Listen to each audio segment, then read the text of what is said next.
everyone, we're group 6, and we're going to focus on a problem that has to do with vector components. In this problem, we're going to find the magnitude and direction of a couple vectors. We're going to break them down into their vector components and find the unit vectors, which are going to be I hat and j hat.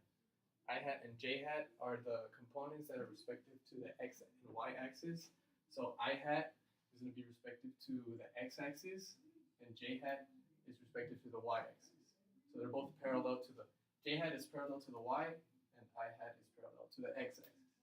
Okay, so for this problem, we are given three vectors. We have a vector A, which has a magnitude of 4 meters, pointing 25 degrees south of east.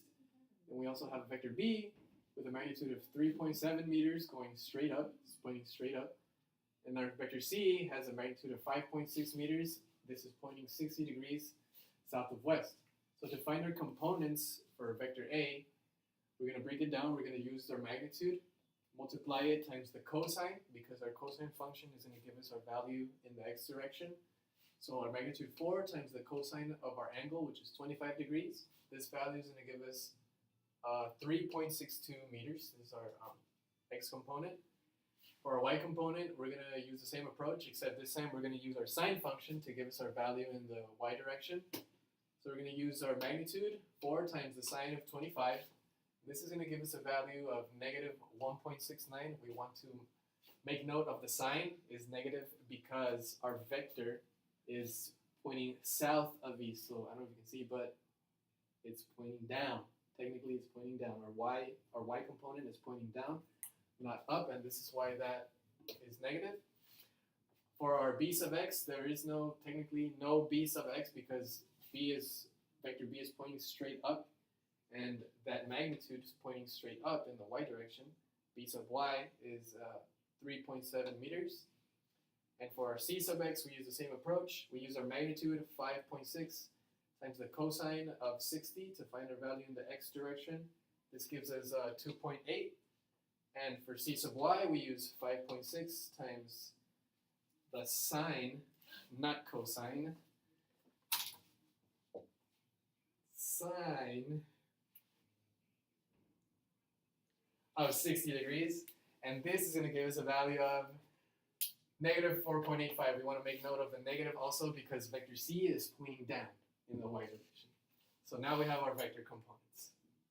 So now that we found all the components, now we just need to find the magnitude of D. And in order to do that, we just do D sub x plus D sub y. And D sub x is basically all of the x components, and then D sub y is all of the y components that we found.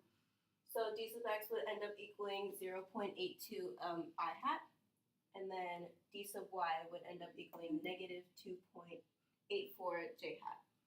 And so now we just have vector D is equal to 0.82 I hat plus negative 2.84 j hat.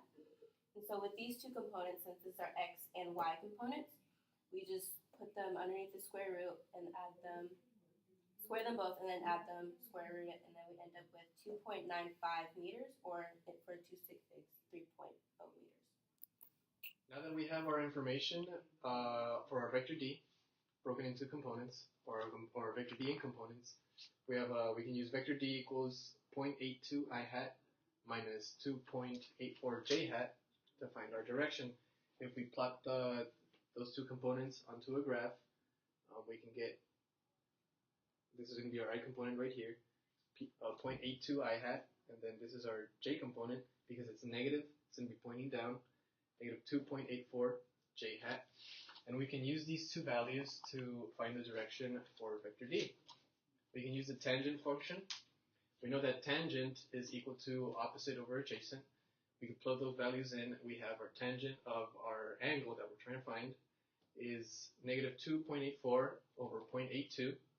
And to find this angle, we can take the inverse tangent function, plug those values in, and once we find that angle, it turns out to be 73.89 degrees, or if we run it up to 2 sig figs, 74 degrees. And we want to point out also its direction is going to be 74 degrees south of east, because this is where our vector D is going to be pointing, and that is the way to find the direction of a vector.